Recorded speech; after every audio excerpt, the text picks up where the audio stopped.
भाजपने 10 वर्षात जनतेची फसवणूक केली. प्रणिती शिंदे.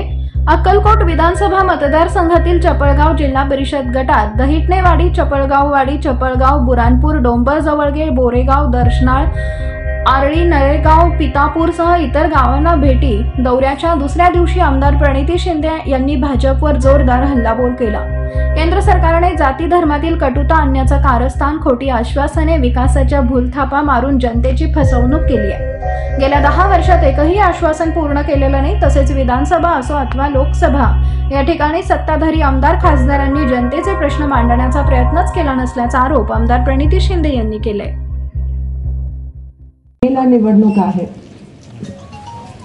लोकसभेची निवडणूक आहे, खासदारकीची निवडणूक आहे. 5 वर्षातून एकदा येते.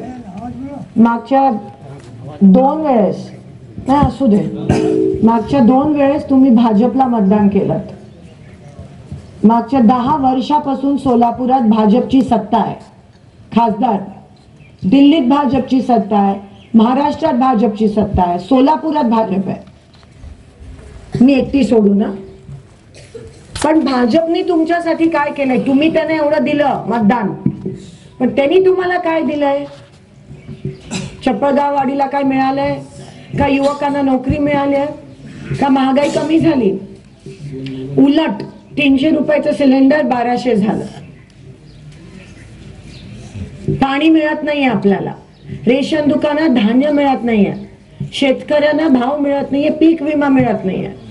मग तुम्ही त्यांच्यासाठी एवढं केलं आणि त्यांनी तुमच्यासाठी काहीच नाही केलं, तर तुम्हाला नाही वाटत की ह्या वेळेस बदल झाला पाहिजे?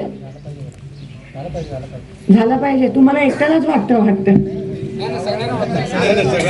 मग ह्या वेळेस बदल झाला पाहिजे. आमच्यासाठी नाही, तुमच्यासाठी. ही लढाई आमची नाही आहे, ही लढाई आपल्या सगळ्यांची लढाई आहे. कारण का देशभरात आक्रोश आहे शेतकऱ्यांचा. हे उगाचच 400 पार म्हणतायत, गेम खेळताय तुमच्यासोबत, बाकी काही नाहीये.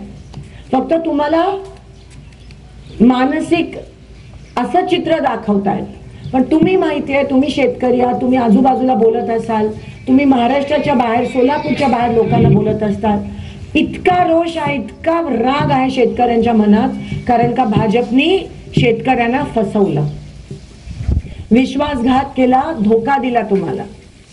आणि म्हणून आता बदला घेण्याची वेळ आली आहे.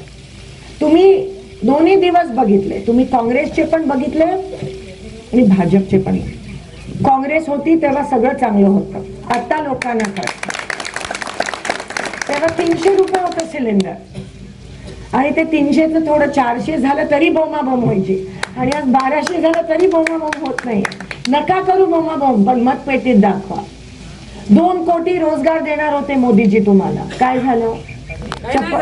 चपळगाववाडीमध्ये किती जणांना काम मिळालं? उलट ज्यांना काम होतं त्यांचं पण काम गेलं. पाण्याची एवढी टंचाई, कमीत कमी नियोजन तर करू शकले असते मागच्या 10 वर्षात. आणि ही 10 तर मी आत्ताची 10 सांगते, त्याच्या आधी पण ते सत्तेत होते 15 वर्ष. असं नाहीये की फक्त काँग्रेस होती सोलापुरात.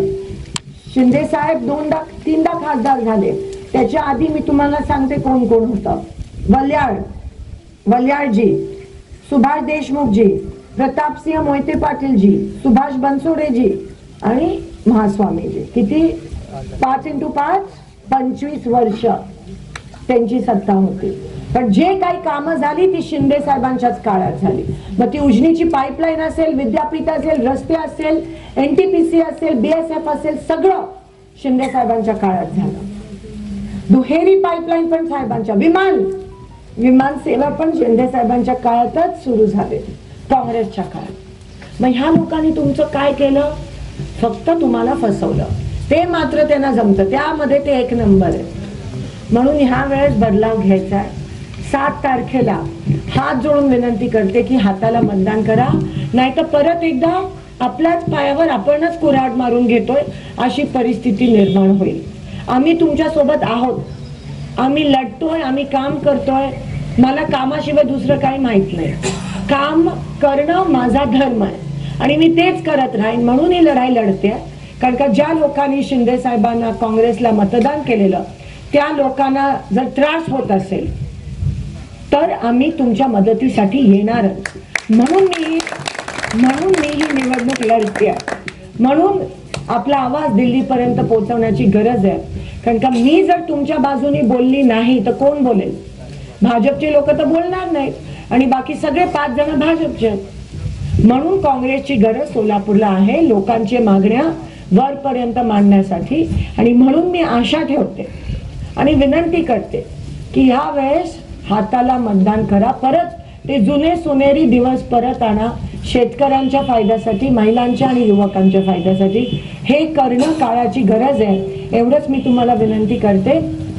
आणि तुम्ही शांतचित्तेने ऐकून घेतलं चपळगाव वाडीमध्ये, त्याबद्दल तुमचे मनापासून आभार मानते आणि रंगपंचमीच्या सगळ्यांना शुभेच्छा देते. धन्यवाद. जय हिंद. जय